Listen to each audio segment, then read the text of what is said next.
I'm not sure if those papers exist anymore, but nonetheless, he was great. He's also a professor at USC Sports Commentary. My friend, the instigator at FS1, Rob Parker, who is all fired up. I'm not even going to let him talk 1 second of baseball where he's a Hall of Fame voter. First of all, last night, listen, man, when you had Muhammad Ali on the ropes, you better finish him off because Muhammad would come back with a smarter game plan in later rounds. To me, I hate this word in sports. Toronto choked. They choked big time. And you know what, Colin? I know I was going to say you never like to use that, but I hate that word. It was choke. It is a choke job. They were up by they were up the whole game basically. Double-digit leads, third and fourth quarter. Right, and they missed their last 11 shots, and the bunnies at the end were ridiculous. It was so bad. Toronto was so bad last night that I think they started building the wall north of the border to keep them back over here so they don't touch U.S. soil. That's how bad it was. It was. I was watching the game with Jason McIntyre, and it was like an 8-point Toronto lead. And I turned to him and I said, over a beer, I said that we were having delicious sandwiches of course, at Manhattan Beach, and I said, if Toronto blows this, like it's like Westbrook series against Utah. You can't just say, well, it was a series. Like it's a legacy changer. Like, Westbrook now is a little crazy. You can't watch that game last night and not say this. Toronto can't. They can't. They're Indiana North. That's what they are. Absolutely. And, you know, people kept saying, the Raptors fans, oh, they don't. This is a different team. They don't respect the Raptors. And we've seen this movie over and over. They have these great regular seasons. They win all these games, Colin, and then they get into the postseason. And last night is as bad as it gets. Cavs played a 7-game series, a travel. They were home for a couple days, waiting on them to show up. They were supposed to blow the Cavaliers out of the gym. LeBron James said after the game, he goes, we kind of threw a game plan together.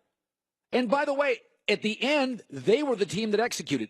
For the record, most of my life, nobody talked about the triple-double. Then suddenly a year ago with Westbrook, it became the most important thing in basketball, 3 arbitrary numbers. LeBron was awful last night and had a triple-double. Can we now acknowledge we were a little crazy handing the MVP to somebody, Westbrook, who had the 3rd most turnovers for a point guard in 40 years and shot 42%? Okay, I'm going to push back. I'm not big on the triple-double. I think that it is an overdone stat. Okay. I'll agree with you there. Okay. Okay, because every time people tell me that Lonzo Ball had 10, 11, and 10, he was the best player on the court. I've heard that like a million times. Okay, so I'm with you. Westbrook deserved that MVP. When you think about this, Colin, I know, look, hear me out. When you lose a Durant, you're the only real option on the team. Teams are all defense to stop you, right, in order to win games. And they had an overwhelming winning record when he had a triple-double. So I give him respect. He deserved that MVP. But I'm with you. The triple-double is overstated. By the way, if the Cavs make the finals, how are they going to do against Golden State? This is pretty simple. Because this is going to be a struggle all the way through the East. Last year they entered the finals 12-1. This year is going to be like 12-6 or 12-7. They're going to lose a lot of games. This isn't a good team. Yeah, LeBron's right? They're not Mike Tyson in his 20s. They don't have a knockout punch. No. They're Larry Holmes. They're jabbing, they're absorbing. They beat you, and at the end you're like, how did they beat us? That was Larry Holmes' boxing career. That is exactly right. And in this case, they'll get swept by the Warriors. I do not. It was 5 games last year. I said a 5-game sweep. And LeBron averaged a triple-double, and Kyrie averaged 28 points against Golden State. How in the world are they going to win a game against this Golden State team? And we saw Steph Curry last night just come back. They can even win without him. I'm telling you, they're stacked. They're loaded. People were trying to say that the Warriors were all banged up and they're old and they're tired from the 4 years of the run, all that stuff. Think about this. They're dominating the West. Yes. Like I say this, Alabama's dominating the SEC. What if you put Alabama in the Big 12 or the Pac-12? I mean, it's like Golden State is toying with the significantly better side of the ledger. And I think they're going to, and listen, I just don't think Houston quite know. Houston is good, but they're this. They have bad halves and bad quarters and bad nights. Golden State really doesn't do that much. And Houston, the makeup between Chris Paul and James Harden, the problem is they've had their own postseason bugaboos, like Toronto. Like the reason people don't believe in Toronto is because we've seen the movie before, we've seen the problems, and the same thing with Houston. Until I see them really do it, I can't buy into it.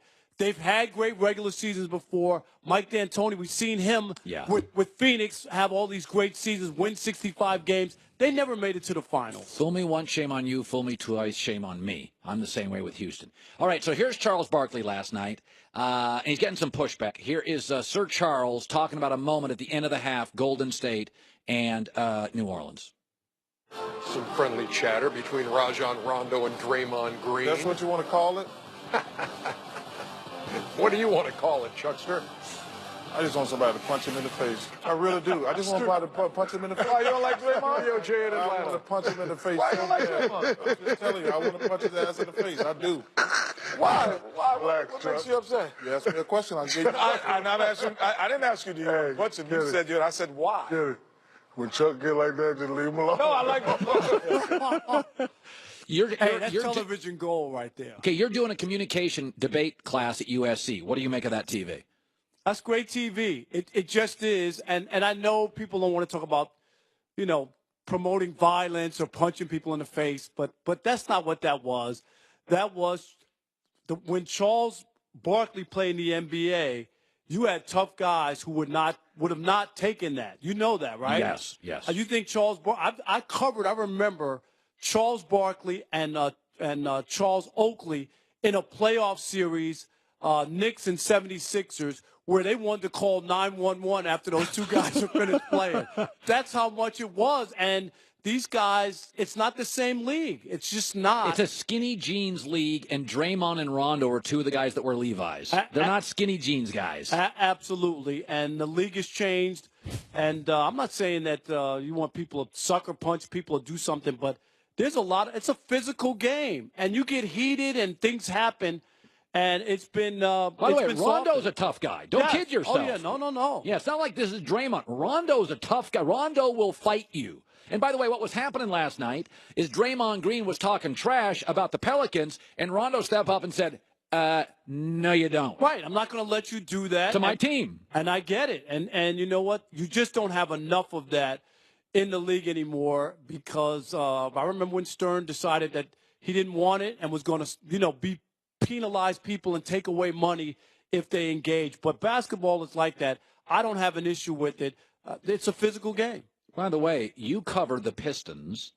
This is just a great day for you to be on because you not only covered the Pistons, you were working in Detroit, Malice of the Palace, right? Yes. Now, I wasn't at that. You weren't at the game. I wasn't at the game, but I covered that team during that time. I defended the players here because this became listen.